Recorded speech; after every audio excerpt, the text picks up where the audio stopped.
absolutely fantastic. I feel really proud, and I'll just say why, and I'll give a little bit of history. I remember I think it was the year 2000, it might have been 1999, when the government first decided that Leicester would be what they called a cluster area for refugees and asylum seekers. And Leicester was asked to host people who were coming to this country. It was all big news and it was all a big thing. And Leicester is a city, as I'm sure many of you are aware, that has always welcomed new groups to the city. A lot of Polish people, the first groups of Polish people who came, as you know, came during and after the Second World War, and then there were various groups that came.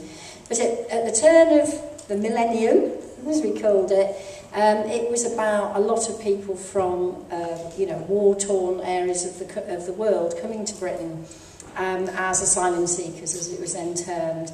And so Leicester wanted to play its part, and the City Council did sign a contract with the Home Office for housing.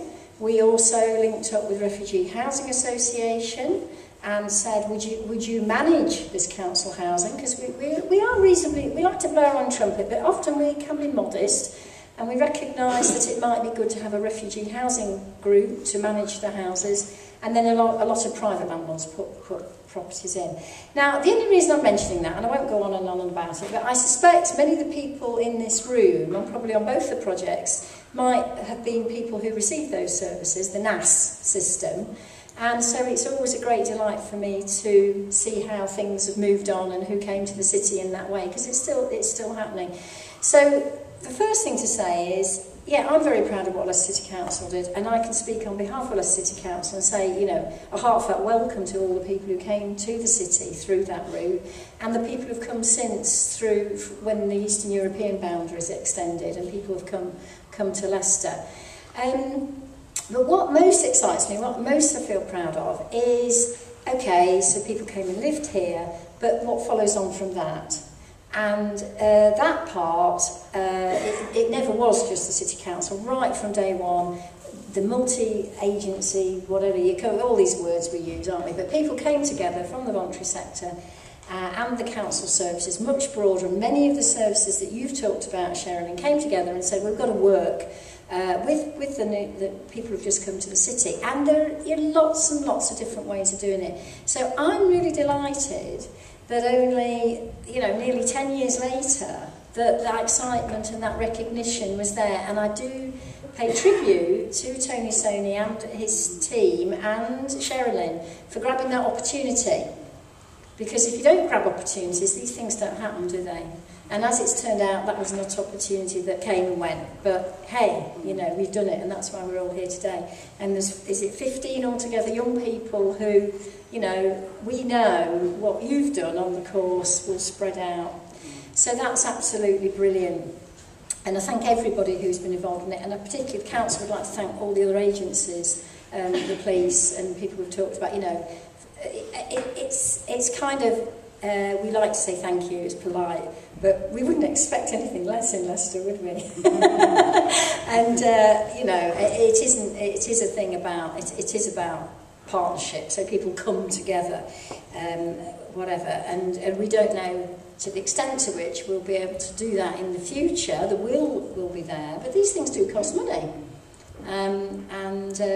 Foresighted things like taking a little bit of money off the visa to helping people who are coming is brilliant, wasn't it? And you've shown what you can do with it.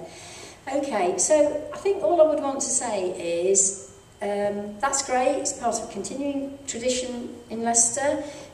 What's great about this project is it is designed to continue that tradition, isn't it? Because you're going out into the communities, and what you can tell other people will pass on, and you never know what that's going to spark off, do you? That's what's so lovely about it. I've got the names of the countries here. I've got to read them out because it's so exciting. Afghanistan, Cameroon, Congo, Iran, Nigeria, Poland, Senegal, Somalia and Zimbabwe. I haven't got the countries for the new Future Jobs Fund, but I don't know if that's a similar group or whether there's some born and bred Leicester people in that group. So yeah, so it's very, sorry? born and bred Leicester, and there's a bit of the Spanish. And a bit of Spanish, wow, oh, that's good, yeah, so more European Union, yeah, that's right.